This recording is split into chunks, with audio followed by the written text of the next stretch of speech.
So hello everyone, in the last video we created this homepage of the application, added this application icons, created an app model which would then be used to like open the link or the screen. So in this video we're going to continue that. Like if the user is pressing this about icon, the about screen would open. If they're pressing the skill icon, skill screen would open. If the user presses YouTube, then the YouTube channel link will be opened in a new tab. So that is what we're going to do in this video. So inside the data.dart file, and now let's add some of these things, right? So in the YouTube, I'll add a link.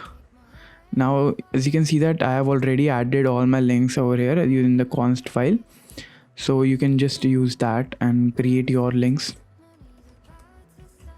All right, the YouTube channel and the LinkedIn, I'll add LinkedIn. Now we're going to leave the apps for right now. As you can see in the app model, we have these two parameters, right? Screen and link. At least one of them should be null, right? If the screen is not null, then the link should be null. That is what we have asserted over here, that one of them should at least be null, right? So now I'm not going to focus on the screen bit right now. We're going to come back to that a bit later. Now let's go to the home page, right? Now we need to add another package. We'll run this command flutter pub add URL launcher. Now what this URL launcher package basically does is basically allows us to open URLs. So we have added the URL launcher package. Now let's go over here to where these icons are.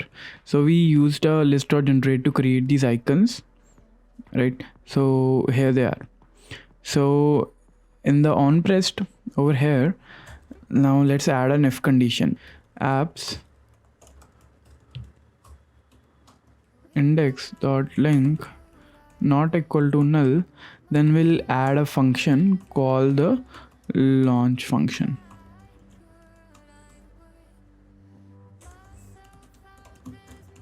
Now let's create this launch function as well. Let's go to our current state.dart file and create a function.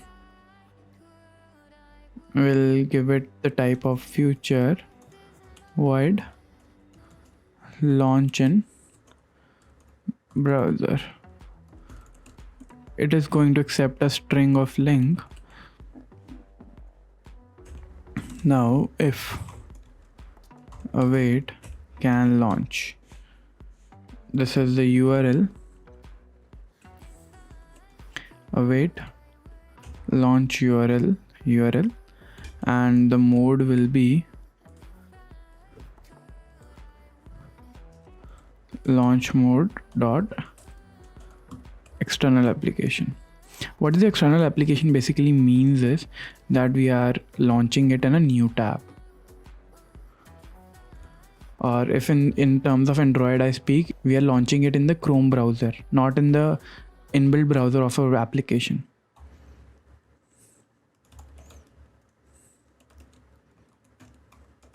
Now these functions that I've used, can launch and launch URL, these are a part of the documentation of this URL launcher package. Now this can launch checks that if the link that we're providing is launchable, if they can visit the link. If it can visit them, then we call the function launch URL with the mode, or we don't have to specify the mode, but in this case I wanted the mode to be external application. That is why I am specifying it. So we also have to create a URL, right? So it will be URI.parse link. All right. So this is the function that we are going to call inside our on pressed, right? Current state dot okay launch in browser, and this, let's pass in the link over here. Let's add this exclamation as well to specify that this is not null. All right. So now let's see. Once or reload the application. Okay, I've added a YouTube link. Now this is not working. Why is that? Am I getting some error? Yes, I'm getting a lot of errors. Now this is not your fault or mine either. Basically what this means is you can see that no implementation found on method channel on launch. So basically what we have to do is we have to stop this and again start the application. This will fix the problem. Now if I press YouTube, you can see that it is taking me to a new tab. Alright, so this is working. LinkedIn as well, and I did GitHub as well, it is working, Play Store as well. So yeah, these all are working completely fine. Now what we need to do is we need to create these apps as well, about app, skills app, right? We need to create these apps. So for that we have a challenge. Now if the user presses this about app, I want the user to be able to navigate back as well, right? Now as you can see in the step 7 of the branch, of the GitHub that I've already created it. When the user presses this about button, it will be taken to a new screen and it will have this app bar as well. Okay, so this is what we have to create in this video basically. Okay, so for that what we can do is we basically need to change the screen variable, right? We have the screen widget over here. We basically need to make it dynamic so the user can change it. So for that what we are going to do is inside the screens folder, inside the homepage folder, we're going to create a new file. We will give it the name of phone homes page.dat. Now let's create a stateless widget, phone home screen. Now let's do one thing. We're going to copy this entire widget.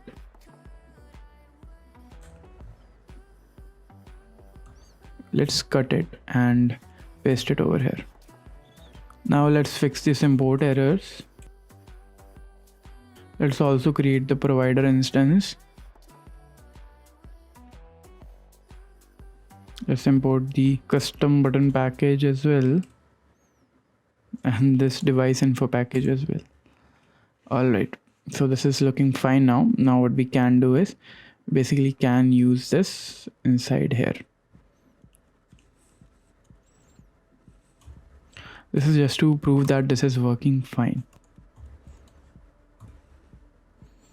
Alright, let's see what other results. As you can see that this is working completely fine, though theme of the phone screen is not changing. So to fix that, what I'm going to do is I'll copy this gradient. I'll basically cut it from here, wrap this phone screen with the container, and paste the decoration over here. Now if I change the theme of the website, you can see that the theme of the phone is also changing. Now other thing we need to do is we need to make this dynamic, right? So we're going to cut this from here and add this in the provider. So we're going to create a variable. It'll be of the type widget. By default we're giving it a value of phone home screen, and we're going to use this current screen variable over here, current state dot current screen. All right, so now this is working fine. Now by basic logic you can understand that we just need to change this current screen. Whenever the user presses any of these icons, we are going to dynamically change this to the other screen, right? So let's do that as well. First of all, we'll start with creating the about page. So let's create a new folder. Inside the screens folder, let's create a new folder name. Let's call it mini projects.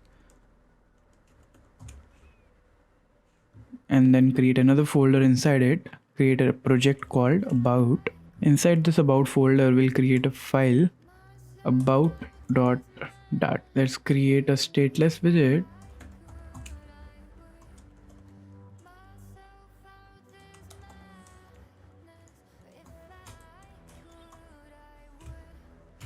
Let's give it a scaffold, give it a background color of white, and inside the body we're going to use single child scroll view.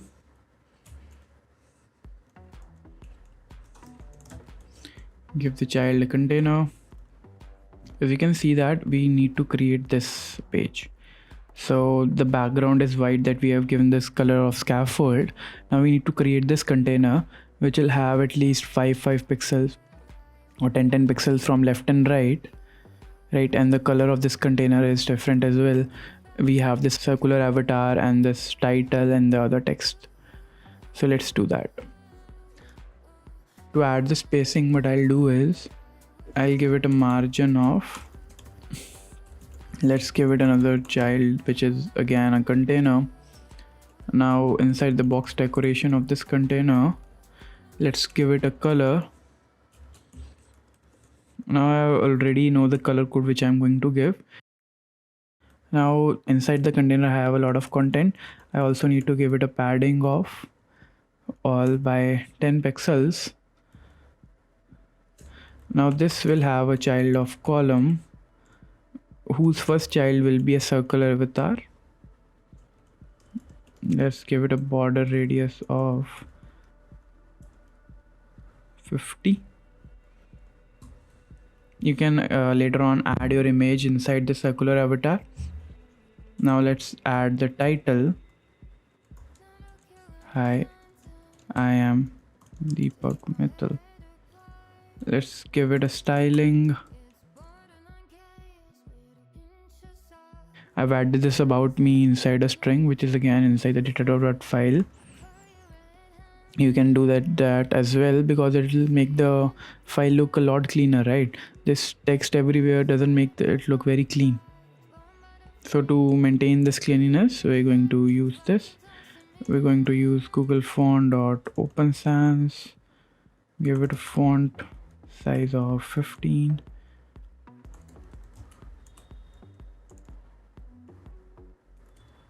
Font weight of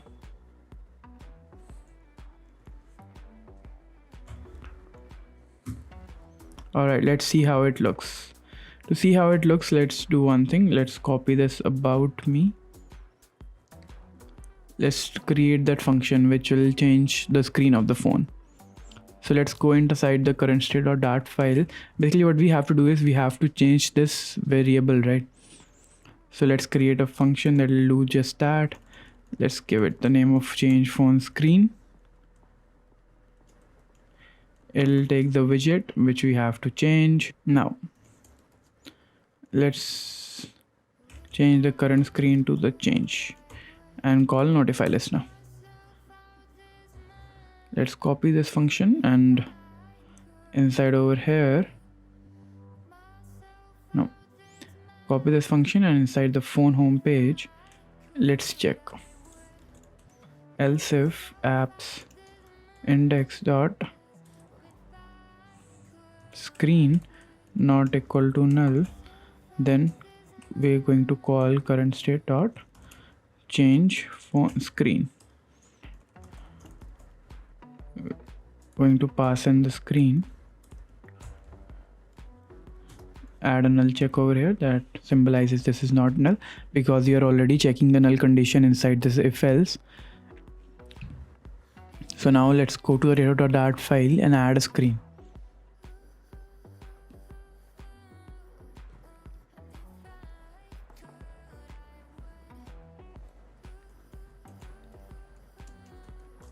Let's add a screen over here about me.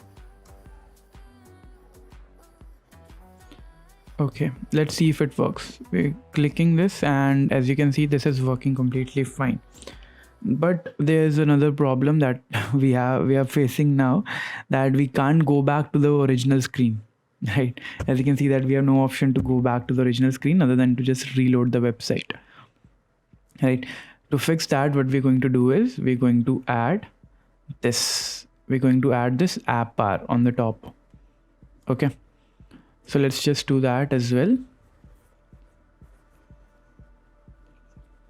So let's go to the phone home page and add an app bar over here.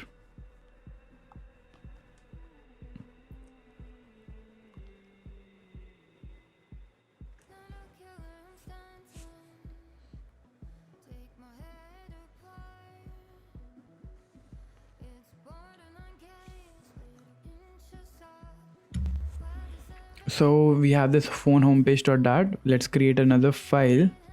Let's give it a name of phone screen wrapper.dart. Now, if you look at the final version of the website that we're going to create by the end of this video, This app bar should only be visible when the user is on the application page. It should not be visible on the home page of the application. Now, one approach to do this is basically in all the screens that we have, about me or skills page, you add a separate app bar on top of each and every one of them. But that is not a very good code practice, right? You can avoid that by just simply creating a screen phone home wrapper and setting a bool that if the screen is main home page, then you don't have to show the app bar. But if the screen is anything else,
the icon name is closed, and on pressed, we have to call instance dot change home screen.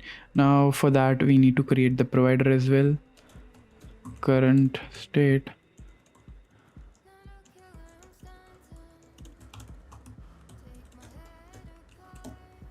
by now I'm assuming you already know how to create the instance of a provider.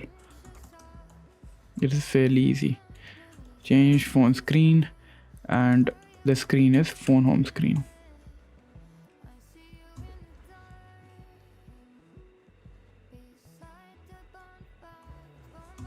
So what we're going to do now is we have created the app bar over here, but we also need to create the body of the page.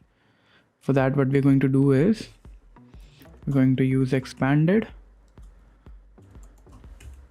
and child will be, basically we have to give this page an argument. Child G basically means child global, and we're going to make this required. Let's make this widget variable of final. All right, so now it should work. So now what we're going to do is screen wrapper. In the home page, we will just wrap this with a screen wrapper.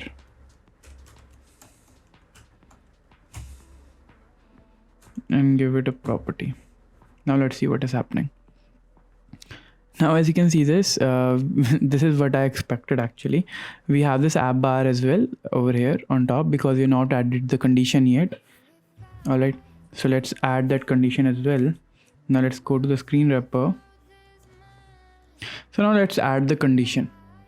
So basically what we're going to do is we're going to create a bool is main screen,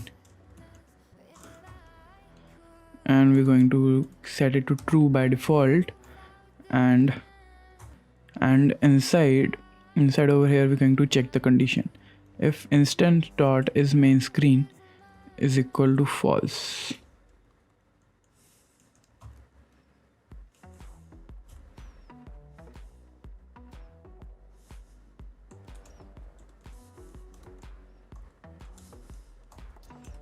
else we're going to return a container.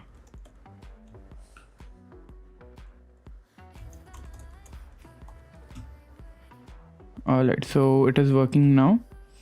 Now as you can see that this is not again showing the app bar. Why is that? Because I've not set this is main screen to false. Over here I'll add a condition of bool is main. Now I'll change that is main screen is equal to is main, and again call notify listener. Now wherever I am calling this function, I'll supply that if is it the main screen or not. Over here I know for a fact that this is going to redirect to a new screen because this is app icon thing. So over here we are basically redirecting the user. So is main screen should be set to false. Now let's come back here. We have one error over here as well. Over here, whenever the user will close the app bar, I know for a fact that I'm going to redirect the user back to the home page. So I'll set it to true. I'll rebuild the app. Alright. So now what I have to do is when the user clicks this, yes, you can see that we have the app bar over there. Now we just need to apply some effects to this app bar. Like we'll change the color of the app bar to colors.white. Now we have this row, right? So we'll add main axis alignment space bitbeam. So as you can see that this is working now. Now as you can see over here as well, I have added title of the app opened. So I have to change this title as well every time the user opens an app. So we can basically make this dynamic as well.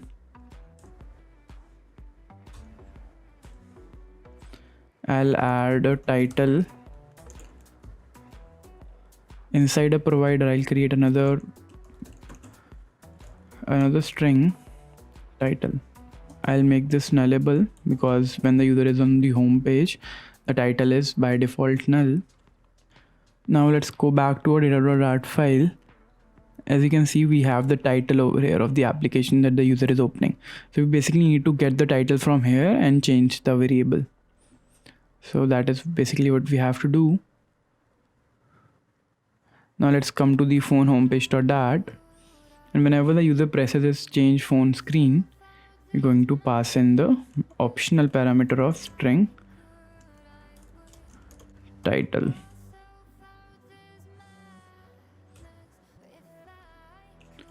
Title is equal to title.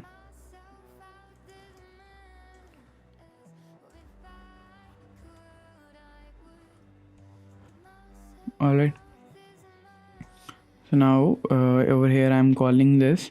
So I'll pass the title apps index.title. Inside the phone home screen, I have to add if this is not null, this condition. Now when the user is pressing about, as you can see that the user is redirected to the about page. Now one thing left to do is basically we need to add some padding on the left and right edge. Let's just do that as well.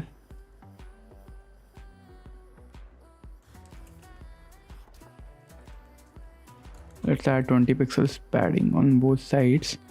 Okay, so this is working completely fine right now. Now your task will be to create this skills page, experience page, education page, the code for which is available on the GitHub. You can just go to branch number 7, or even the final branch will have this all code of the application that I have used. You can just replicate them from there on. Though I will recommend you to just create this once on your own and later on verify with the code. Alright, so this is all for the video. In this video, basically we have created this application. There's another application. Alright, see you. Bye bye.